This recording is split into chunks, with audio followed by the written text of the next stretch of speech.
Hello. In this session today, we'll be discussing about linguistic anthropology. Linguistic anthropology is one of the branches of anthropology. This branch has three paradigms. The first paradigm was associated with the discipline of linguistics. As linguistics developed its different fields, a new field of linguistics emerged as anthropological linguistics.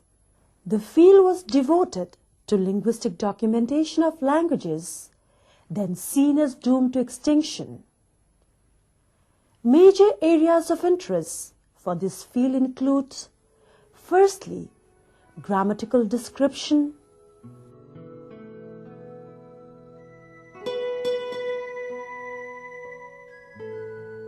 secondly, typological classification,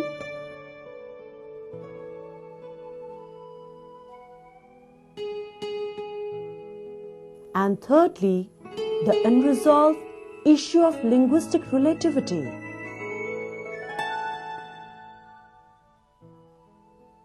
This linguistic relativity was associated with Edward Sapir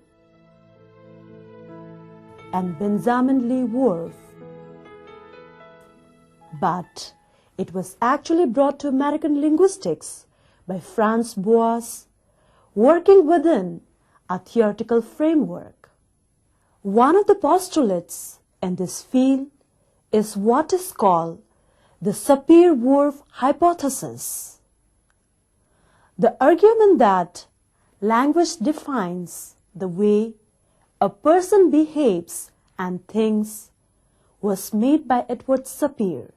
He believed that language and the thoughts that we have are somehow interwoven and that all people are equally affected by the confines of their language. In short, he made all people out to be mental prisoners, unable to think freely because of the restrictions of their vocabularies. Sapir had a student, Benjamin Whorf, who picked up on the idea of linguistic determinism. He supported linguistic relativity, which states that the differences in language reflect the different views of different people. Whorf coined what was once called the Sapir-Whorf hypothesis, which is properly referred to as the Whorf hypothesis. This states that language is not simply a way of voicing ideas, but is the very thing which shapes those ideas. One cannot think outside the confines of their language.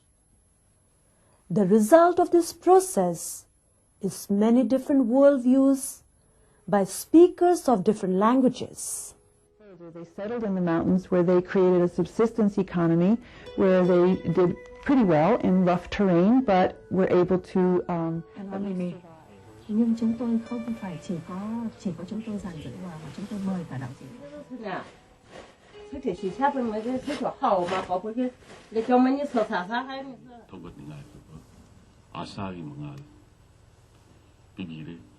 The second paradigm was launched by Delheims. He fixed the name Linguistic Anthropology in the 1960s. He also coined the term ethnography of speaking or ethnography of communication to describe the agenda he envisioned for the field. It would involve taking advantage of new developments in technology such as mechanical recording.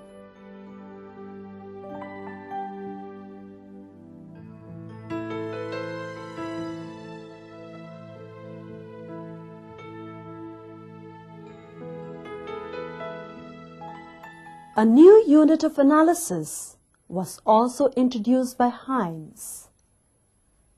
Whereas the first paradigm focused on ostensibly distinct languages, the second paradigm uses the unit of analysis as the speech event. The speech event is an event defined by the speech occurring in it. A lecture, for example, is a speech event.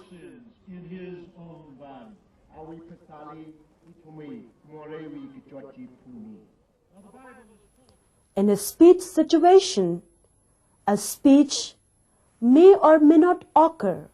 Much attention was devoted to speech events in which performers were held accountable for the form of their linguistic performance as such.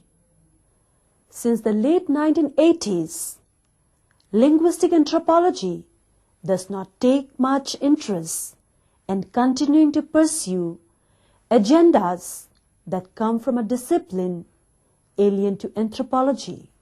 Linguistic anthropologists have systematically addressed themselves to problems posed by the larger discipline of anthropology, but using linguistic data and methods. Main areas of study thus become identity, socialization, social spaces, ideology, etc.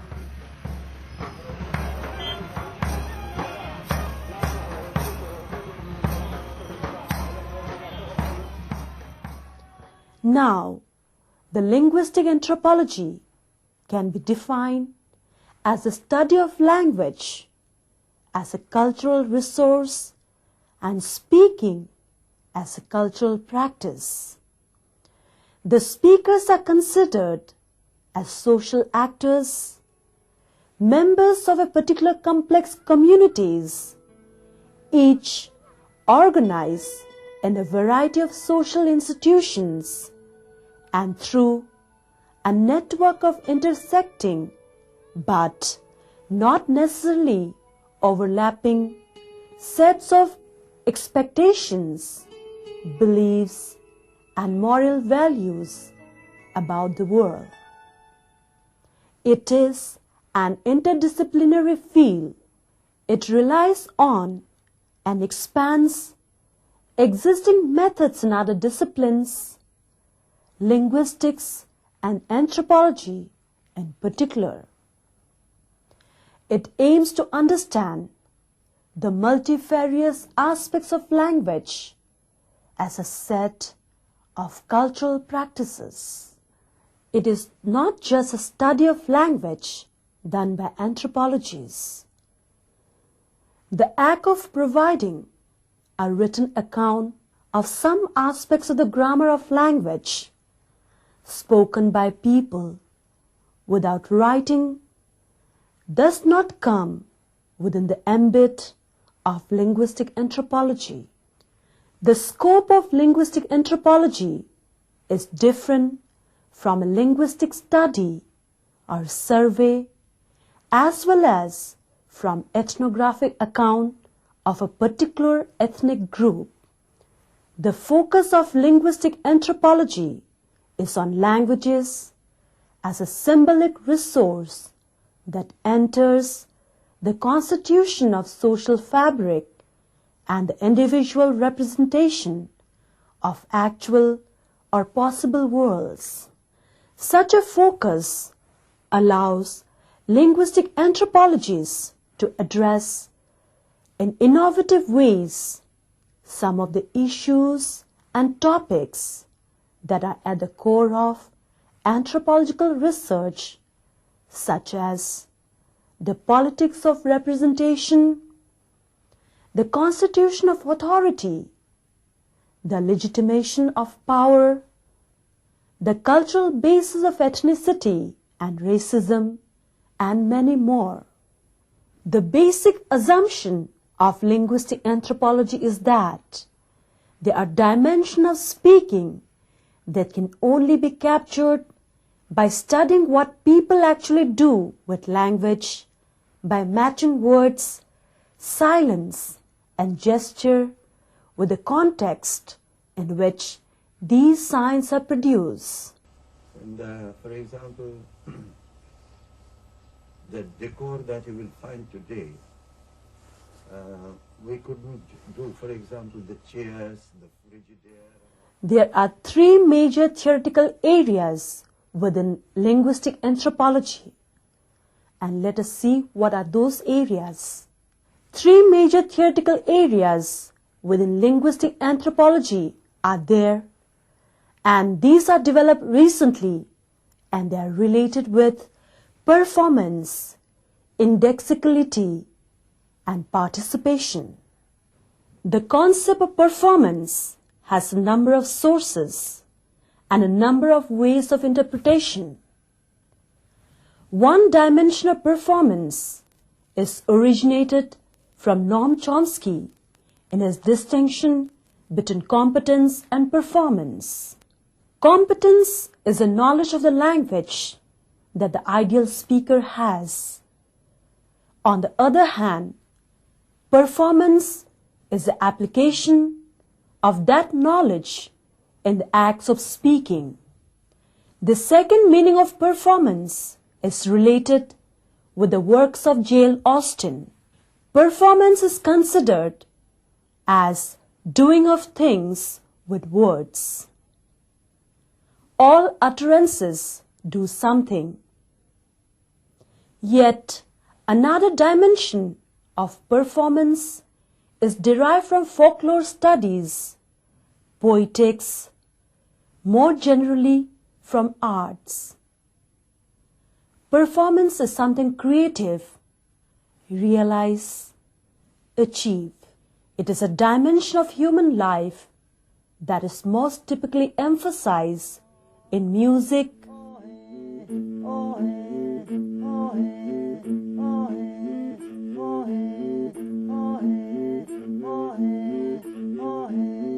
theater,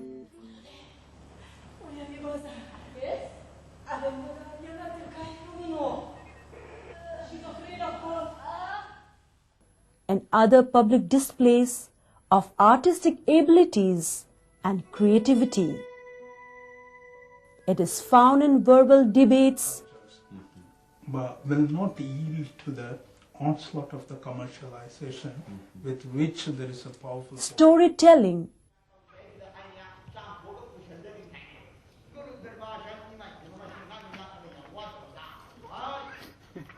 singing,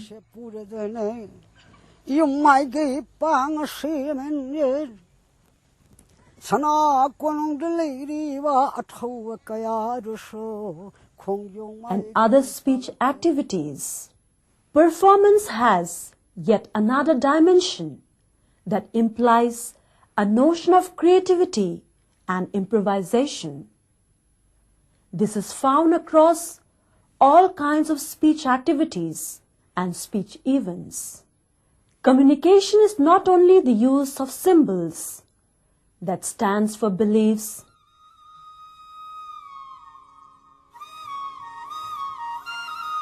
feelings,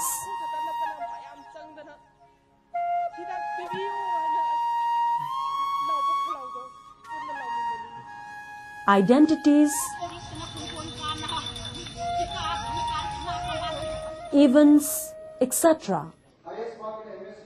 It is also a way of pointing to, presupposing, or bringing into the present context beliefs, feelings, identities, events. This is what is sometimes called the indexical meaning of signs. Indices are signs that have some kind of existential relation with what they refer to. This category can be easily extended to linguistic expressions like the demonstrative pronouns such as these, that, those, etc. Personal pronouns like I and you.